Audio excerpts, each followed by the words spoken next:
প্রবাসী থেকেও মা বাবার সুস্থতার দায়িত্ব নিন। আপনার মা বাবার ডায়াবেটিস বা উচ্চ রক্তচাপ আছে, কিন্তু আপনি দূরে থাকার কারণে ঠিকমতো খোঁজ নিতে পারছেন না। ডায়াবেটিস নিয়ন্ত্রণে না রাখলে এটি ধীরে ধীরে শরীরের প্রতিটি অঙ্গকে দুর্বল করে দিতে পারে।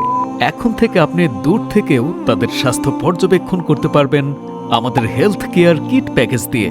প্যাকেজে যা যা থাকছে: ব্লাড সুগার মাপার মেশিন বা গ্লুকোমিটার, প্রতিদিন শর্করার মাত্রা নিয়ন্ত্রণে রাখার জন্য; রক্তচাপ মাপার মেশিন, উচ্চ রক্তচাপের ঝুঁকি কমানোর জন্য; ডিজিটাল থার্মোমিটার, জ্বর হলে দ্রুত জানতে পারবেন; ঔষধ সংরক্ষণ বাক্স, যাতে ঔষধ খেতে ভুল না হয়। এখন থেকে প্রবাসে থেকেও আপনি জানতে পারবেন মা বাবার ব্লাড সুগার ও রক্তচাপ কেমন আছে। আপনার ভালোবাসার আসল প্রকাশক তাদের সুস্থতাই। প্রবাসে থেকেও সবসময় তাদের পাশে থাকুন। মা বাবার সুস্থতার দায়িত্ব নিতে এখনই অর্ডার করুন, ইনবক্স করুন অথবা কল করুন।